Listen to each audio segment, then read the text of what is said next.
Bonjour à vous et bienvenue dans cette nouvelle vidéo où nous allons apprendre à lire des rythmes binaires.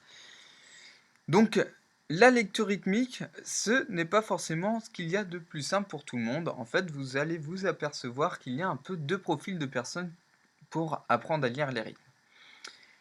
Je le schématise un peu de cette manière-là. Vous avez les personnes qui ont un peu qui étaient bons en maths à l'école, en gros, et d'autres plutôt bons en français. Donc les logiques et les littéraires en face à face.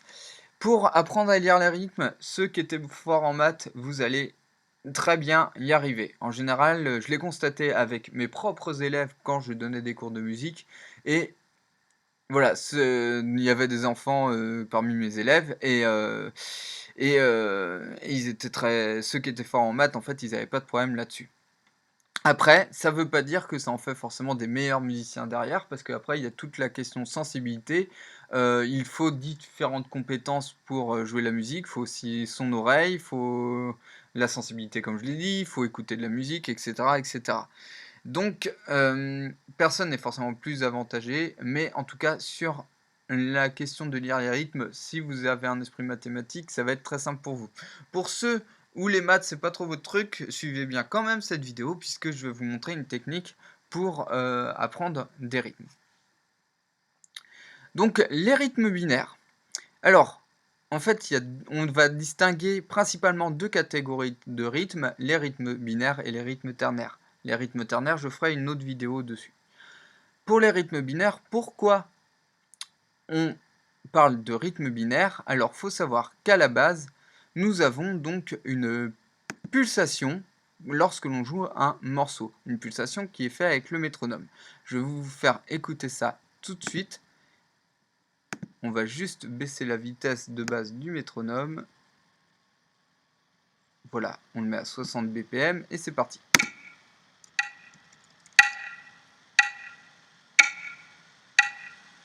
Donc ça, c'est un battement par minute. Voilà, on a 60 battements par minute ici, qui est représenté ici. Donc le 60 battements par minute, ça veut dire qu'en une minute, on va avoir 60 battements. Donc c'est la vitesse de la seconde. Si on augmente ce battement, ça va plus vite. Si on le baisse, ça va plus lentement. Donc voilà, là c'est très lent. Donc nous, on va le mettre entre 60 et 80, voilà, c'est très bien. 81 et on va se baser là-dessus. Donc ça va être la vitesse de base et dans cette vitesse, eh bien on va incorporer des rythmes. Alors comment ça se passe sur une partition? Vous avez ce chiffre-là, 4-4, il nous indique qu'on va avoir 4 pulsations par mesure. Le chiffre du haut là, le 4, c'est-à-dire 4 pulsations par mesure, donc une mesure, c'est ce qu'il y a entre les deux barres ici. Donc là vous avez une mesure, vous allez avoir 4 pulsations à l'intérieur, puis 4 pulsations, puis 4 pulsations, etc. Le chiffre du dessous, c'est l'unité de une pulsation. Donc quand c'est un 4, ça veut dire que c'est la noire. Alors ça, c'est en référence avec ce qu'on appelle la pyramide des notes. Donc si je la trouve rapidement, je vais vous montrer ça. Pyramide. Alors pas de Maslow, mais des notes. Voilà.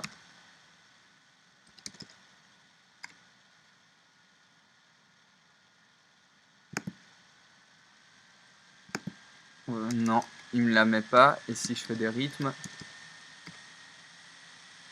Yes, super. Alors du coup, je vais pouvoir vous expliquer brièvement le chiffre du bas. Donc là, vous avez la ronde qui vaut ce qu'elle vaut. Voilà. Je ne vais pas dire 4 temps parce que c'est pas forcément vrai. Mais bref. La ronde, on peut la diviser en deux. Donc ça veut dire que ça, c'est 2 fois plus rapide qu'une ronde. Une blanche, c'est 2 fois plus rapide qu'une ronde. Une noire, c'est 2 fois plus rapide qu'une blanche. Donc une blanche, on peut la diviser en deux noires. Vous avez vu pourquoi je parlais de mathématiques tout à l'heure, c'était pour ça. La noire, on peut la diviser en croche et la croche en double croche. Donc, pour une ronde, on a 2 blanches, on a 4 noires, on a 8 croches et on a 16 doubles croches. Et on peut continuer comme ça un peu à l'infini, mais voilà, de base, on a ça. La noire, du coup, il y en a 4 pour faire une ronde, et c'est à partir de ça qu'on a choisi le chiffre, ce chiffre-là, pour dire 4 noirs. Le chiffre du dessous, voilà, qui indique la noire. Ok? Donc si j'avais eu un 2 en dessous, ça veut dire que on aurait 4 pulsations, et ce qui vaut une pulsation, bah, ce serait la blanche. Ok? Donc, si je mets 4 noirs, on va faire ça tout de suite. Et bien voilà, on a rempli notre mesure. Voilà, vous voyez, on met 4 noirs par mesure. Et après, bah, dans cette mesure, après c'est qu'un jeu de mathématiques. Mais on va voir ça juste après. Déjà, voyons un petit peu à quoi ça ressemble.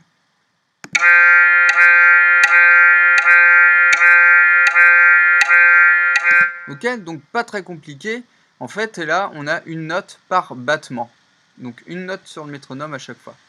Si je veux faire des blanches, comme c'est 2 fois plus long, je peux mettre que 2 blanches dans une mesure. Et vous allez voir, ça va être joué plus lentement.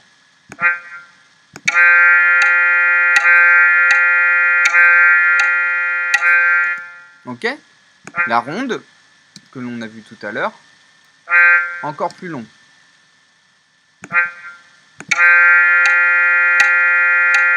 Un, 2, 3, 4. Voilà. Donc après, on peut aussi voir les croches. Hop.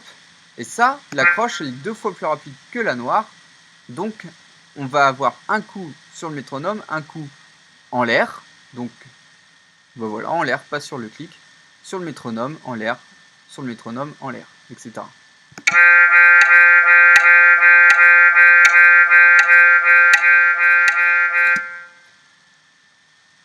Et puis les doubles croches, allez, on y va parce que c'est rigolo à entendre. Alors, tac, ça va encore plus vite. Voilà.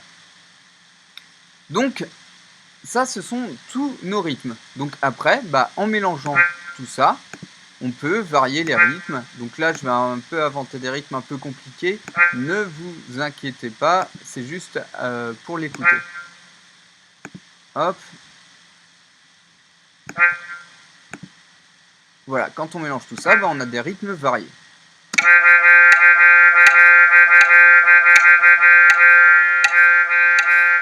Voilà. Donc après, avec l'habitude, bah, on arrive à déchiffrer facilement ce genre de rythme. Pour ça, il faut s'entraîner un petit peu, mais je vais vous parler en fin de cette vidéo. Je vais vous montrer comment on peut s'entraîner. Donc, quand vous avez une logique mathématique, ça va être très facile de comprendre ça. Quand vous ne l'avez pas, en fait, il faut écouter en boucle tout simplement des rythmes. Par exemple, vous prenez cette formule-là, on l'appelle 2 doubles croches, tout simplement, parce qu'il y a 2 doubles et une croche, donc 2 doubles croches. Vous l'écoutez en boucle, vous la réécoutez, et voilà, et puis vous l'incrustez dans l'oreille. Ça, c'est une syncopette. Donc en général, on met une noire derrière chaque note qu'on fait. J'aurais dû le faire ici, mais c'est pas grave. C'est juste pour illustrer. Là, je l'écoute en boucle. Voilà. Et voilà. Et au fur et à mesure, vous rentrez chaque type de rythme dans votre tête. Voilà, ça c'est pour ceux qui vont avoir du mal avec la logique mathématique, encore une fois.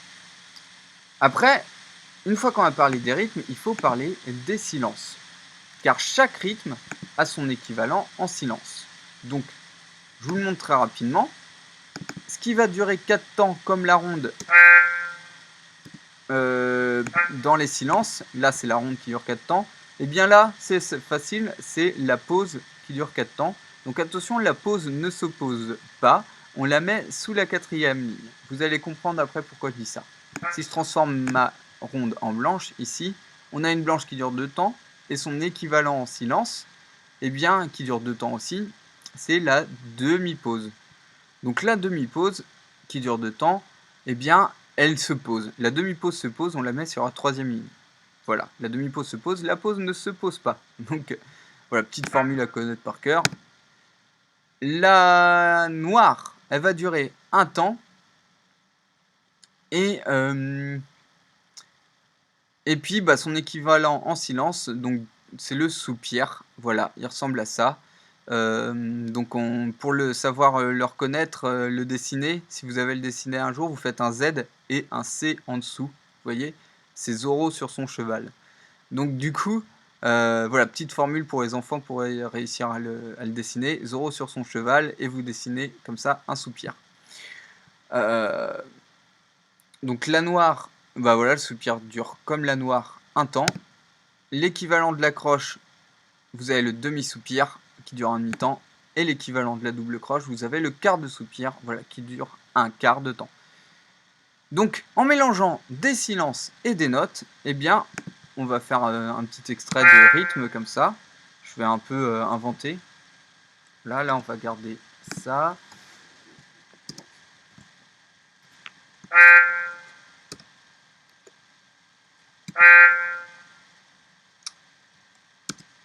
Hop. Voilà. Bon, on va juste faire une petite formule comme ça. On mélange des silences, on mélange des rythmes. Et bah, ça fait des effets rythmiques. Voilà. Donc là, on aurait par exemple, là c'est typique ce que je viens de vous faire, ça pourrait être une clave. Par exemple, si je répète ça en boucle, hop, on va le jouer 2 fois, vous allez voir.